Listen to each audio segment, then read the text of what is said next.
Good morning, sweet lady. How Hello. are you? Hello. Is that a I'm good. Geo? Our last session like ran way over, so sorry. I was trying to cut it off. I was like, I'm so sorry. I gotta go. It is hard. Oh, So, that's okay. Say, is that a geode uh, behind you? yeah, that's a That's 300-pound amethyst. that is Oh, huge. So beautiful. Wow. I love those thanks. things. I love those things. Um, I found it like dirt cheap yesterday and couldn't say no. I was like, obviously these people don't realize what they have, so I brought it home. That is And then I awesome. had to call for some help. I bet So, you did. So, how's our yeah. boy today? Eric, I love you. He's blowing you kisses. He's been really talkative. He's been like, I just love when he comes in sometimes with these new vibes because you know me, I always tell him like, you know, anything new. Tell me something I haven't heard from you before. So, Yeah. and he was talking about, I had mentioned to you maybe we could change the subject. We don't have to, but he was talking about a lot of cool stuff.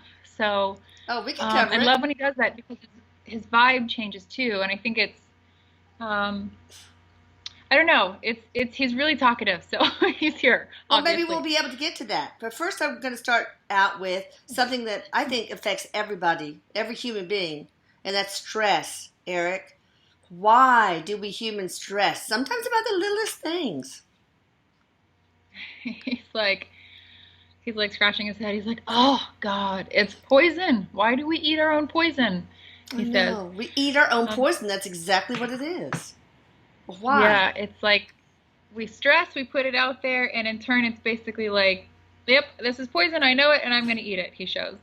Um, he says, "Wait, stop the show." He's blowing you kisses. He says, "I love you, mom." I love you too. I hope I said that. But you know I do, He says, I anyway. have to, yeah, he says, I always have to say it before I start. Okay. Um, OCD.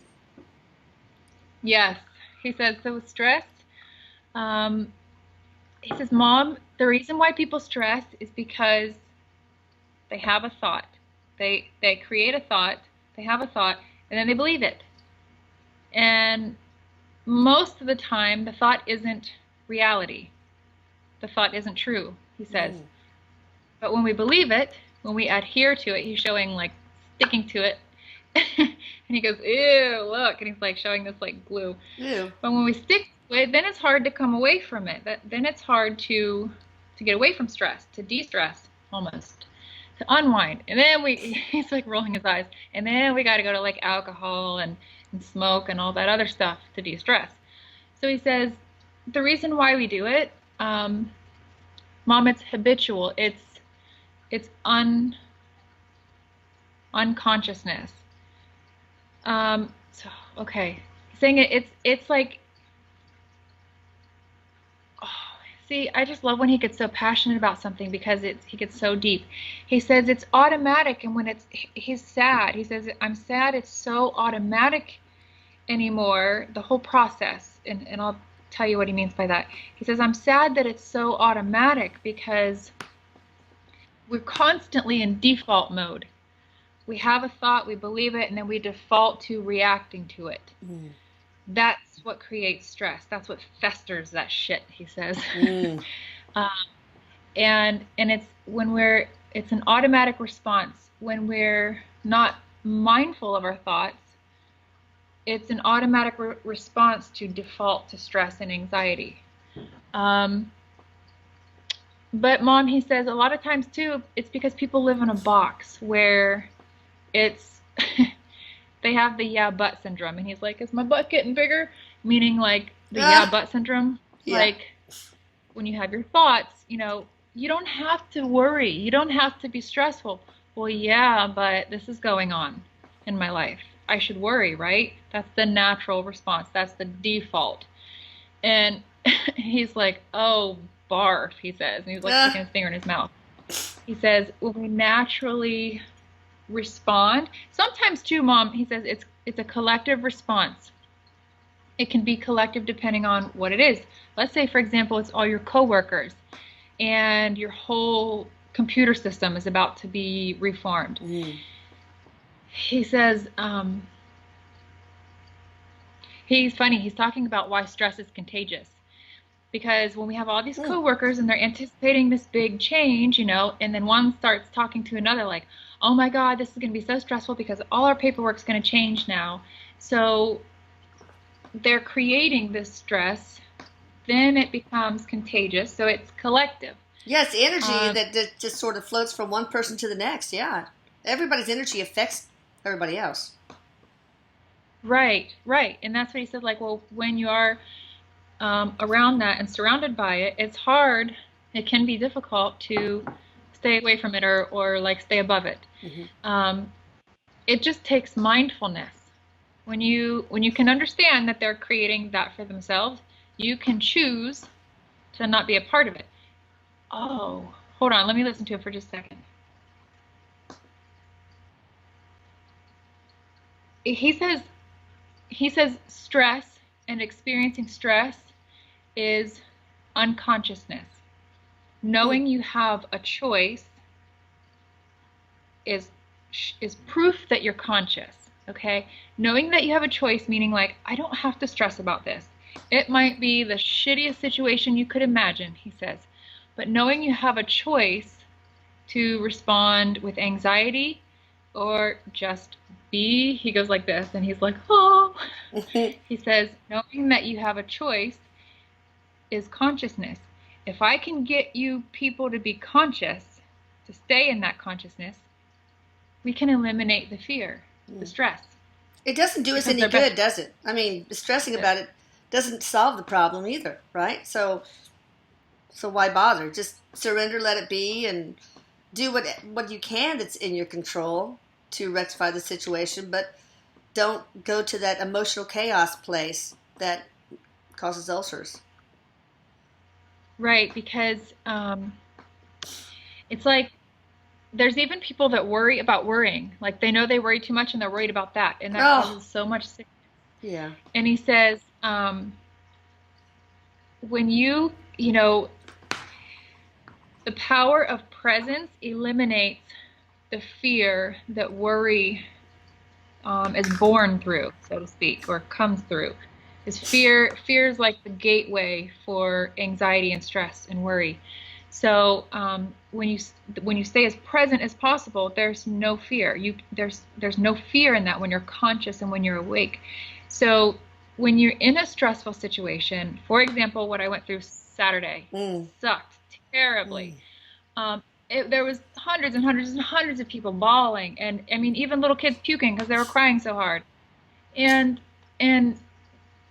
being able to talk to my guides throughout that experience and stay present actually worked. I didn't cry. I wasn't upset. Yeah. It was hard when I got home, but well, do you want to explain what that was? Because people are probably thinking, what? Or maybe you don't want to. Sure. Yeah. My husband is in the Army, and so he's been activated to do some training. So, you know, and his whole unit has been activated for some specialized training. So, you know, all of these people are perseverating on and fixating on the absence of. Oh, my soldier has to go away and do some training. Yeah, he's going to Afghanistan, right? Yeah. Yeah. And so they're afraid because their soldier has to go away and do some training for a little bit.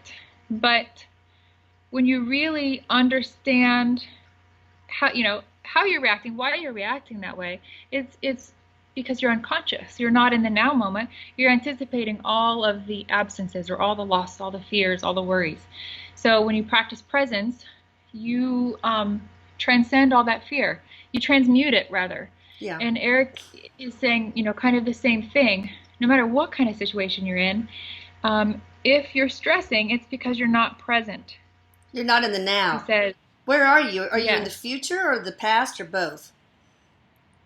He says both, either one, sometimes both, and most of the time it's either one or the other. He says right now, collectively looking at mankind, most of the stress is connected to worries about the future. Yeah, I bet. Um, there's still a lot of people that have, a lot of sickness over the past, Hmm. but it's more associated with the future and anticipating what might be, whether it's on a personal level or a worldly level, he says, Mm. a global level. Um, when you try to like put your energy there or put your existence there, um, there's too much uncertainty that for the human to handle. Yeah. Okay, so it's like the whole concept of time being linear and stuff. He says there's too much uncertainty. So that's when we kind of like we feel that sense of no control, and Mm. that's when we freak out. That's when we Yeah. have stress. But mom too, a big part of it is he's funny. Sometimes he acts like a little boy, and that's what he's doing. He goes, sometimes we can look at things too, like resiliency and adaptability. He's like looking at his fingers like that. Mm. Um, they kind of go hand in hand, he says. When people are so stressed and so afraid, it's because they're not adaptable. They're fixated on something. Stress comes when you can't change or when you can't accept change or allow change as well. So in order to be resilient through life when shit happens and stress could be born, um, resiliency is going to be your golden ticket, he says. And the way you stay resilient through the shittiest of times, he says, is adaptability. Allow yourself to just adapt as much as you can and even adhere, blend into like the situation, the way things are changing. The more that you go with the flow, the less you resist, the less stress you'll have.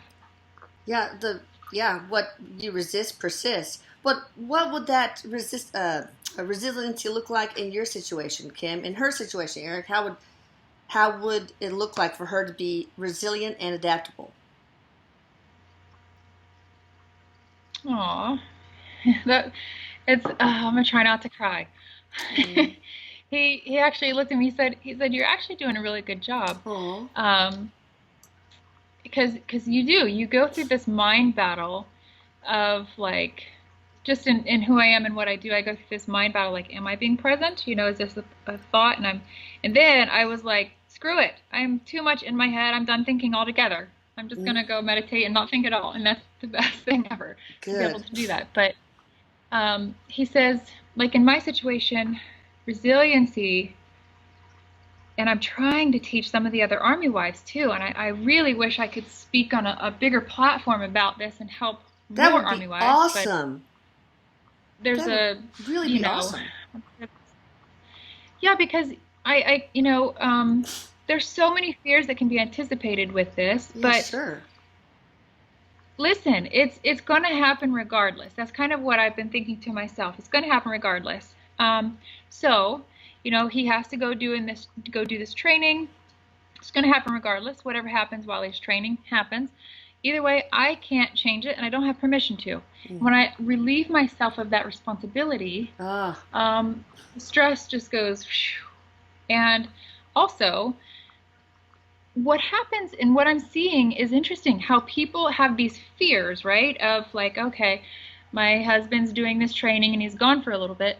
Um, what happens is they change their life to adjust to their fears. Oh. So I've seen a lot of Army wives like stop living. They stop doing the things that they love. Oh, because my husband's gone. Yeah. And sure, it's gone. And people are like, you seem to be doing really good. You okay? I'm like, Yeah. why should I not be?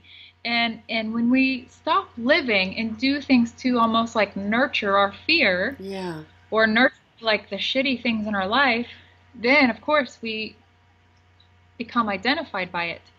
So for me personally, I don't see any reason to stop being me and stop doing what I do and doing things I love and smiling and laughing and having fun because something's changed. So Yeah. the more you accept it,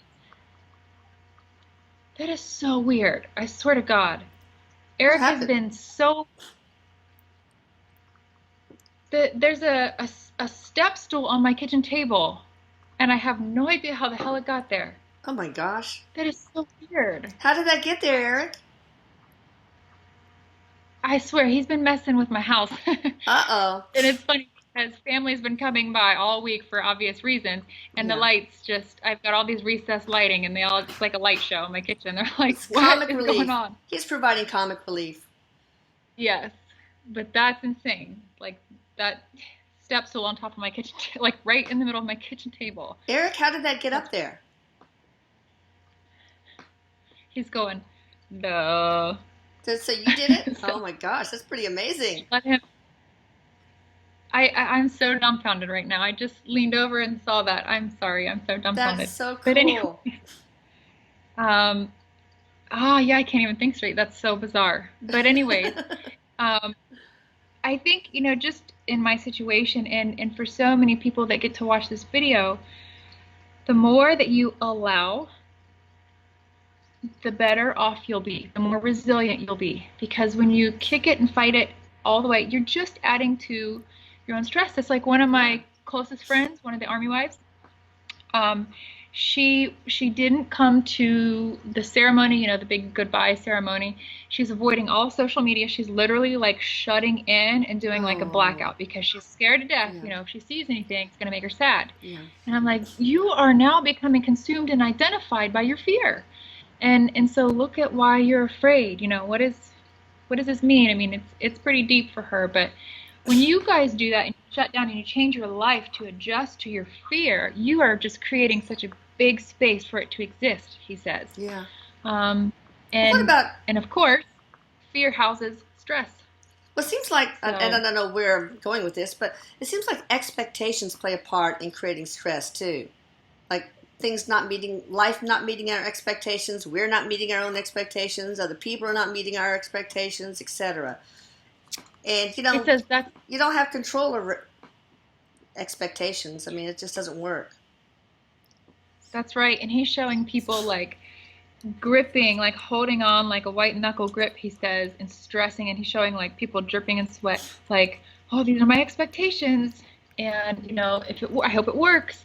If life doesn't match this or meet this, then it's like they stress the whole time, holding their Yeah, breath. And then if he says, usually I'm gonna promise you about 99% of the time, life's gonna work out differently than your expectations. yeah, So he says there's a big difference between, okay, so he's kind of talking about expectations and then attachment. So you can expect good things in your life, right? You can expect good and expect abundance and expect miracles and all that. But when you attach to it, when you grip on and you hold your breath until that comes to fruition, that's the attachment. The attachment creates stress. The attachment creates illness, he says. okay. Yeah, what kind of illness? Well, go ahead and finish that, but I also do want to get into what sort of illnesses are very typical when somebody is mired in stress. Sure. He's showing like it can be anything from like a personal, like a tiny little personal thing to again like a big global thing. A lot of people, he says, I bet, and he wants everyone to do this like as an exercise. He's writing it down. Um, he says, at least do me this. He says, write down 3 of your biggest stressing factors in your life. Mm-hmm. Write them down.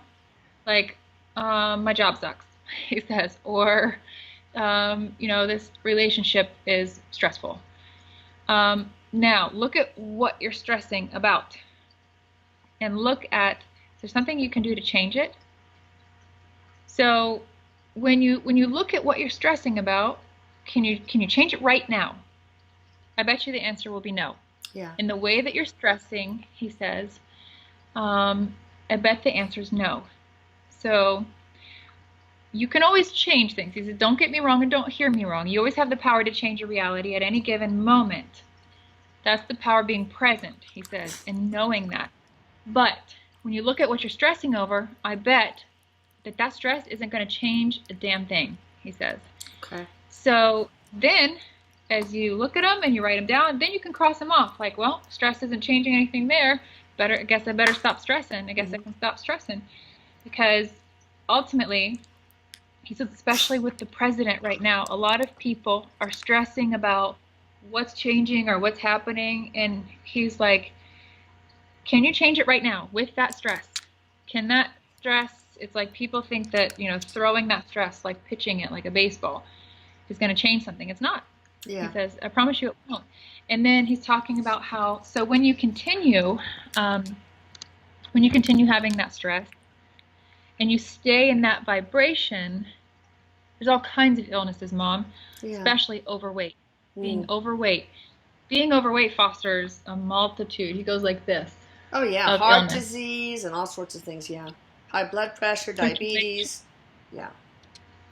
That's interesting. He says circulation is a major side effect. Like poor circulation is a major side effect of stress and worry. Really? Someone who's like a chronically anxious or paranoid or stressed will manifest poor circulation somehow. So because they themselves can't flow, right? So they can't flow energetically. They're all jarbled up. He shows their energy like all over the place. So the body will mimic the same. He's showing like, he says ulcers, I don't know if this is how you say it, ulcerative colitis. Okay. How do you say that? Mm-hmm. Like perfect. Ulcerative colitis.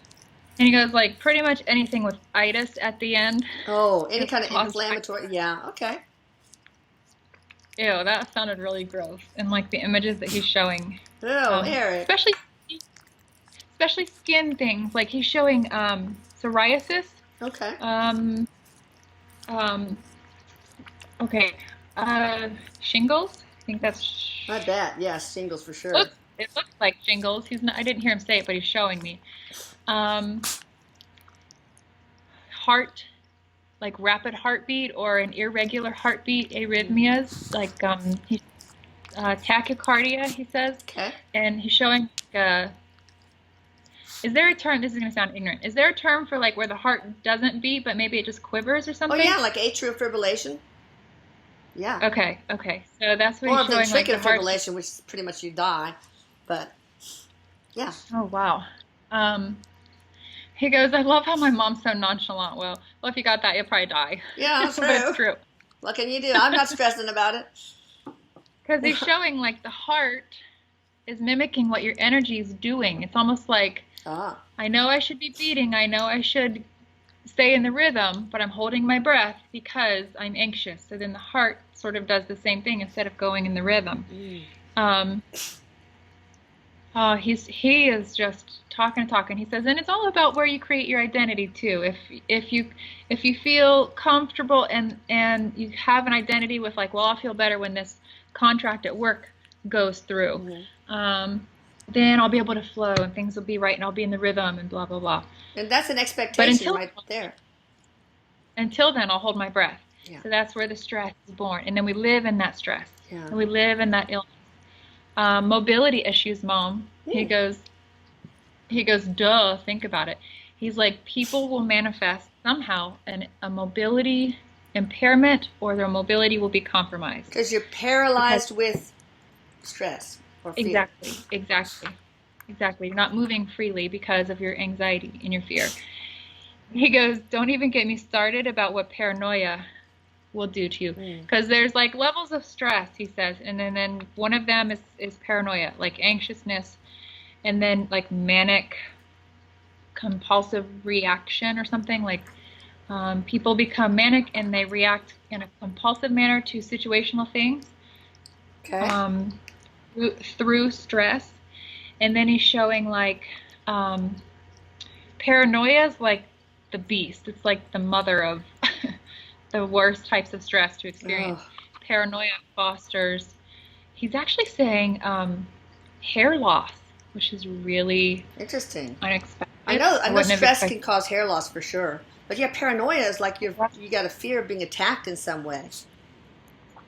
Yeah, fear of being attacked, or even like and he says like paranoia is even like your thoughts are always attacking yourself, like you always think the world's out to get you, or like this situation over there fell through and it's probably my fault. So it's always like internalizing everything, he says. And that he's also showing like this has something to do with circulation, and he's showing like you can eat and eat and eat, but it seems like the body's ability to absorb nutrition becomes compromised when you're highly stressed. Then you start to pack on extra pounds because it's like a compensatory, is that the right word? Yeah. Did I hear that right? Like a compensatory strategy. So he's showing like this whole process unraveling, and then in turn you get sick. You feel like crap, and all of these things are happening, and then now you're reacting and you're trying to. Now you're behind the 8 ball, he says, and you got to try to catch up and regain your health. Yeah. He says, but I promise you. He's looking at his fingers again. He goes, mind, body, and spirit are so closely connected that you can't foster the health of one without perpetuating or affecting, rather, the health of the others. So don't just sit around and meditate all day and become a spiritual guru. He says, take care of yourself physically and mentally. Right. He's like, they all take care of each other. So, when something is happening on a spiritual level, so on, he just kind of saying the same thing over and over. Okay. Why do some people choose to come in and have a stressful life? I mean, are there spirits that come in and say, hey, I'm going to make a spiritual contract and I want a life that's heavily laden with stress? Crazy people. Yeah, he says there are, Mom. There's so many life missions like this. Mm-hmm. And it's about, this is interesting. He's showing souls on the other side. They're all at multiple levels of consciousness, at multiple levels of evolution, mm-hmm. on a singular level. They're not singular, but on a level, at the soul level, at the individual soul level, we've all had different experiences, so we're all different, but we're not singular, really. So he's saying, when one hasn't completely understood their true self, their true divinity, their pure self, mm-hmm. they may choose a life full of experiences that will sort of toss them through the tumbler, he says, to help them remember their true divinity, because then when you come back home, you're more evolved through each and every experience. You're more polished, and when you come back home, it's like it's a transformation, obviously, again, back into the true state, but now more evolved to being able to reflect on all of this that you just did in your physical life, mm-hmm. and look and say, now it's like a remembering, like, oh, I went through all of that and I thought da da da da. Now I'm here. Now I remember I'm not all of those stresses and worries. I don't have to worry at all. Like, that stuff isn't me. It doesn't affect me.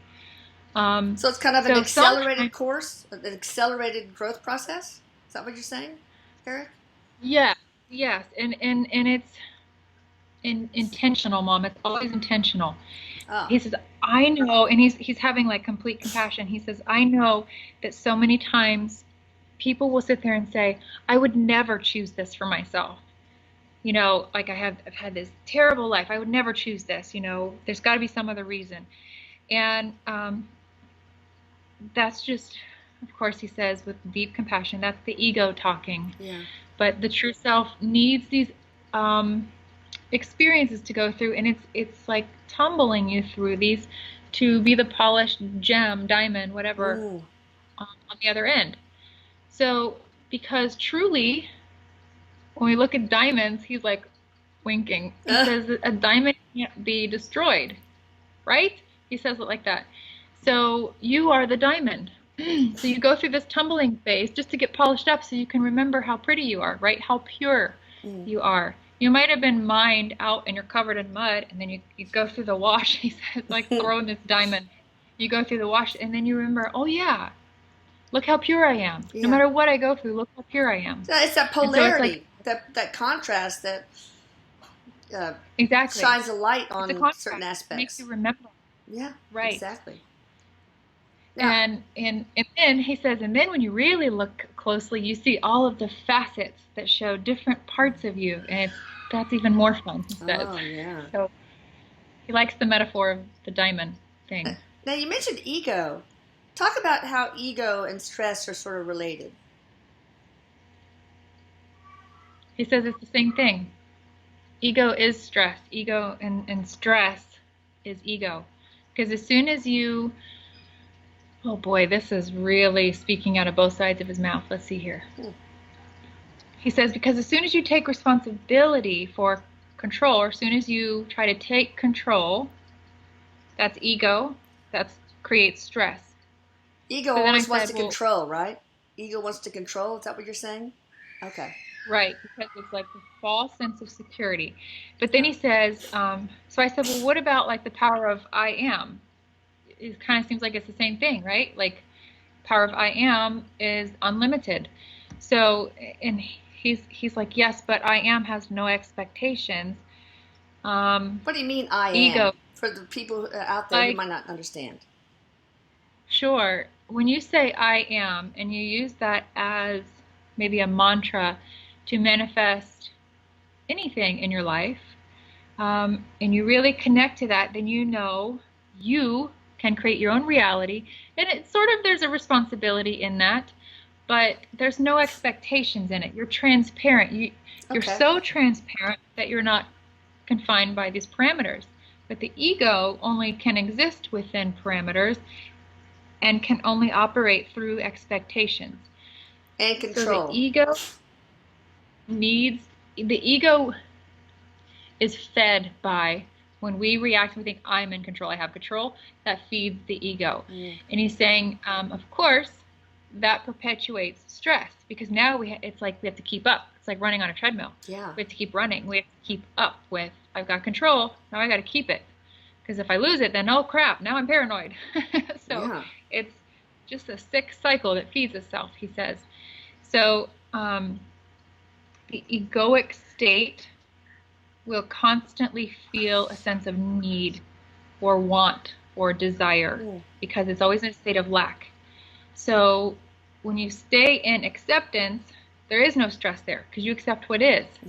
But you can use the I am to create. So don't get that confused, because he says you can use the I am to create, but the ego can look like the I am, sort of the true self. And saying like, oh, I create, but it knows limits, it knows barriers, and it has expectations and It attachments. wants to control. Yeah. Okay. Right. Interesting. So he's saying that they can look very similar, feel very similar, but there's no expectations with the I am, therefore there's no suffering, he says. Okay. There's a couple more things I want to talk about before we close. One is collective stress. Is there such thing as stress for the entire collective? He says, oh yeah, Mom. He says it like that. What's He going on says, right now?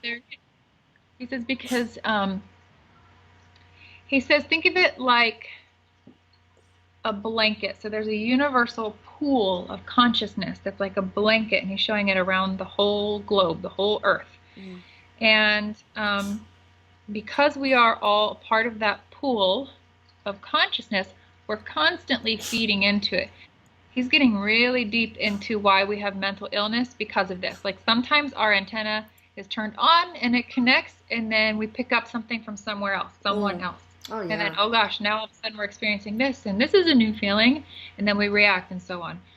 But anyways, because we are one and we're all connected, we have that ability to kind of come in and out of consciousness and feel and connect and feel other things, other people's thoughts and emotions. Yeah. But the trick is, Mom, not to become it. We can feel it. We can be aware But we of can it. say, hey, that's not mine. That's not mine. That's somebody Yeah. else's. Yeah. And at least I tell you, I can't believe you said that, because before I had that event on Saturday, I spoke with a friend that was going to be there too. She wasn't an army wife though. She's a psychic. She's a spiritual friend. And she said, my guides are telling me to tell you to remember during this ceremony to ask yourself, is that mine, or am I feeling something from someone else? Because we were jam-packed shoulder to shoulder, and everybody was sobbing. And so I sat there among this crowd of people sobbing, and I'm just like, it's okay. Yeah, you identified your Like, own feelings separate from everybody else, and that's not that hard to yeah. do. When you just have to be conscious and present, and then you can really easily see, oh, this is not my feeling. No, Exactly. keep it for yourself, Ask yourself man.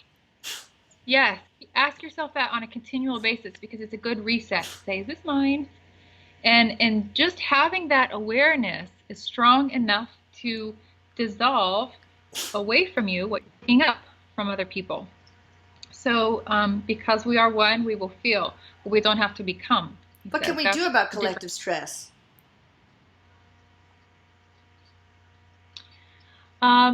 Two things. He's showing when we feel and pick up on collective stress, and we're in that situation, we can make a conscious choice to not react, not be affected by it. It's kind of like just being in neutral. And that will help us on a personal level. But then we can also choose to emit, like give off positive energy, give off love to help bring it to something better, something higher.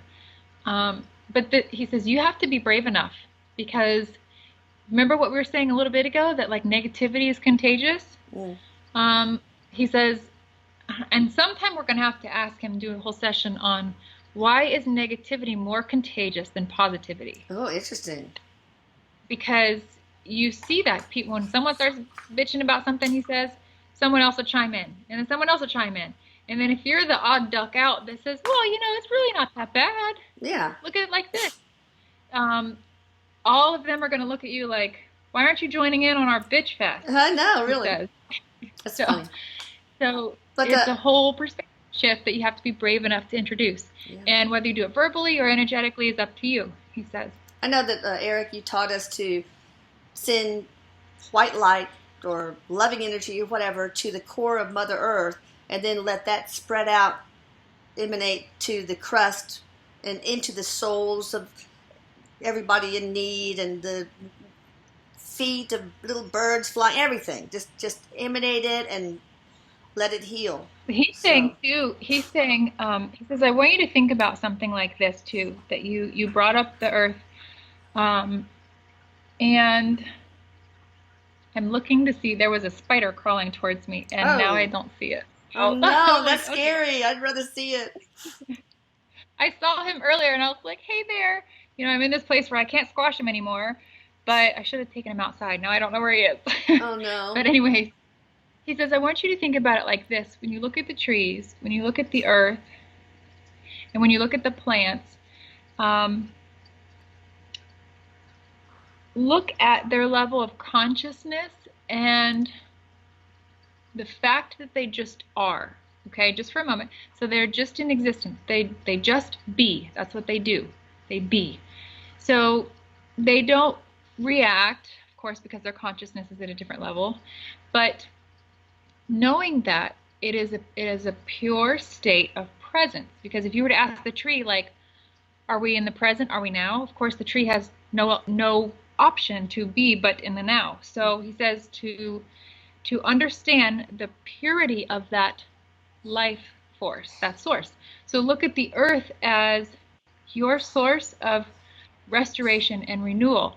So yes, be a channel for that, he says, and continue to put that back into the earth, but don't hesitate to, just as much as you bring down and put in, utilize that too. That's why you're here, he says. That's why we live on earth in such a pure place, where the trees just exist. They don't react and they don't have judgment. So be a tree. It's just pure. It's pure. I love that.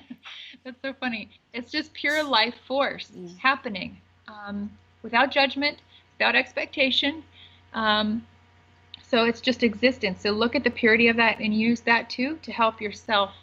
And then in utilizing that, know how you're affecting the collective of mankind, and also the collective of the earth. Because he says, if you walk the earth thinking that your energy doesn't affect it, or that you're just one person and it really can't make that much difference, he says, I got news for you. It makes way more difference than you would think. Okay. All right, so to wrap it up, can you give me like 4 or 5 tips, practical tips on how to avoid or alleviate stress? Just some bullet points. Boom, boom, boom. he drew like a bullseye on the floor, and he's like, bing. The bullseye represents being present. He's like, I choose here. So of course, just trying to practice that as much as you can. So be a But to give tree. a list, so Be be a a tree. or a He spider. says, yeah. Okay, so he says um, to list out, like always look at, write this first one down. I have a choice. I want you to look at that. Every time you decide to go freak out or have stress about something, look at and remember that number one on the list. I have a choice.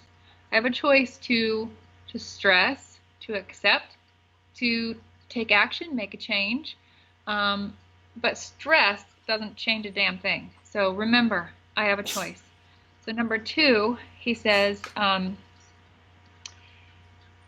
it's about the identity. Like everybody who stresses knows that they don't like it. They know it doesn't feel good. No. So look at your identity and the identity you're creating in stress. Do you want this to be your identity? Again, it kind of goes back to the choice. Do you want this to be your identity? So again, there's a choice there, because just like I was saying with that one army wife, she was choosing, her whole identity shifted. She was now defined and she was the identifying fearful army herself. wife. She's the fearful army wife. That's her identity. Okay. And she's suffering terribly in so many ways. And so it's the way that we associate our identity with our stress. Okay. So look at how you're identifying yourself. So number two, he says identity. It's a choice. He says identity dash, it's a choice. So number three, he puts a lot of emphasis on this. So let's see what he says. It's about compassion, actually. He hasn't even talked about this yet, but he comes in like he comes in from behind. I don't even know why he wants me to say that. Camo wants to say hi. Hi, baby. Aww. That's Michelle's dog. Aww. I love you too. I'm sorry. Go ahead. He comes in.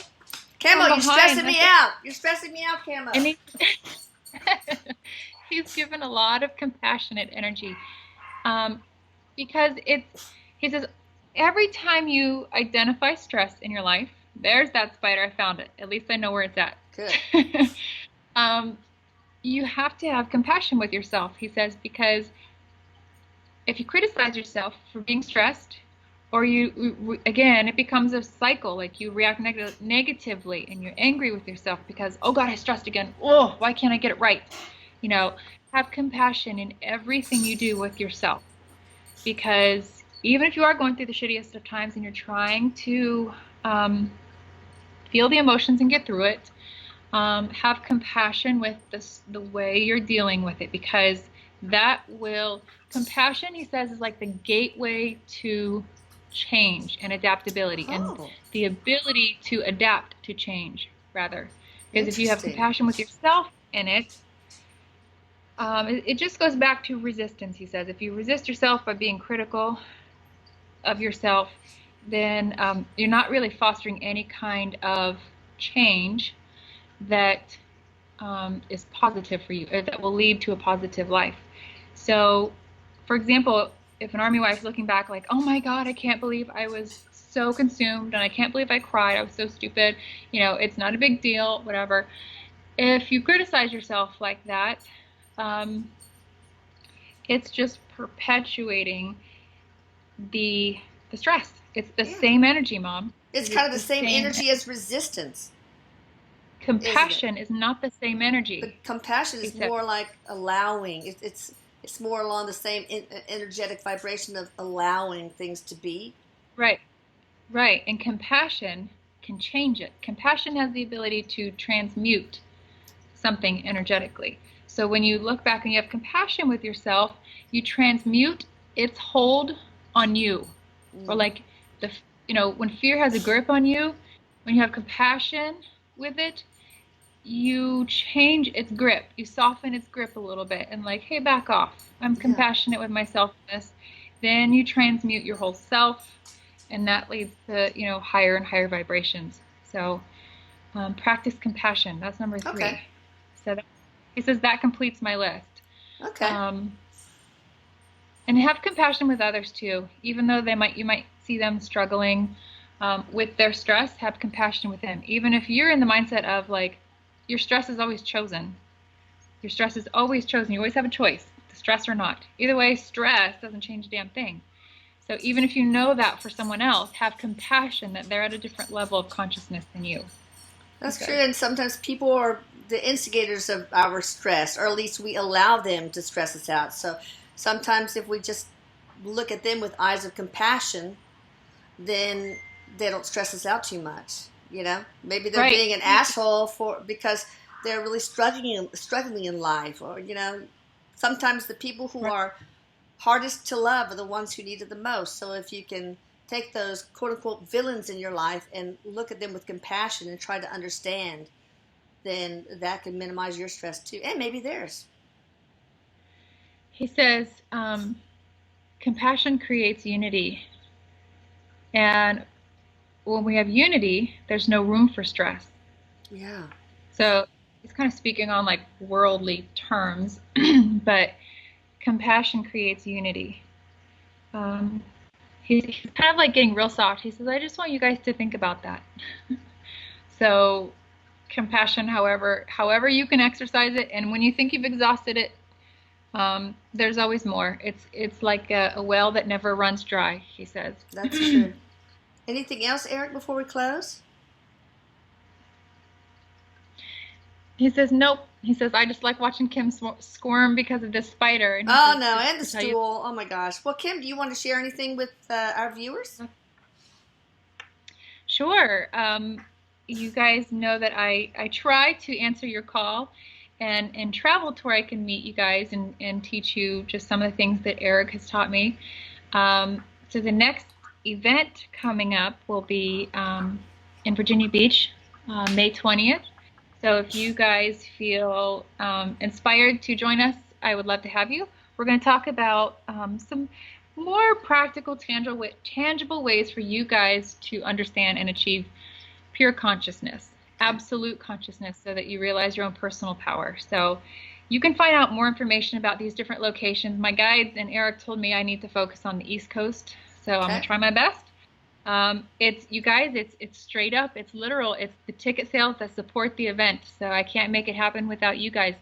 I'll be there if you want me to, but you got to show that support. So I thank you guys in advance. Information's on my website, kimbabcock.net. And as we get closer and closer to each event, I'll put up the venue details and all of that information. They are awesome. They're always life-changing, people. Always. I mean, that's the biggest adjective I get from any kind of channeling Erik event, etc., is life-changing. Yeah, they are. And I think, what's interesting, the pattern that I see at these events is when people ask questions, everybody else grows from that too. And it's everything that is said and heard at these events seems to be what needs to be heard for everybody attending, because each and every event's different. I have my guides talk about what needs to be heard by the collective of that group that's there. So it's fun. Interesting. Wow. So kimbabcock.net is where you can find that information. I'm going to continue to try to do classes on Learn It Live as well, to answer questions and have more access to Erik for you guys. So you can look for that. It'll be on Facebook though. I'll probably post it up on my Facebook and the blog. I will post it on the blog, channeling Erik spelled with a K.com, if whenever Kim sends me the details. Hint, hint. Absolutely. It's been requested so many times, and things have been crazy busy just leading up to this past weekend, but now things are going to smooth out. I hope so. And now I can really focus on work, so it'll be good. So I thank you guys for keep sending your questions in. That's what helps kind of feed all of this. And check out the blog, channelingerik.com. When you guys go and look through this information and all the transcribed sessions that we've done, and even up on YouTube, you guys are going to find this information to be very empowering and, of course, life-changing, but it's so applicable. All of this information from all of the mediums is so applicable for you guys to employ in your life to change your life for a better life. Very practical. Erik gives us very practical information. All right. Well, thank you, Eric. I love you. I love you. I still love you, even from Thank you. since this morning. I still love you. Kim, love you too. And I'm glad things are going to Love get you better too. for you. Sending my prayers Oh yeah. still. Go, Thank you. go Indeed. take that I spider love you, outside. Mom. All right. Go take that Yes. spider outside. Keep creeping closer. Okay. Bye. All right. See you later. See ya. Prepara!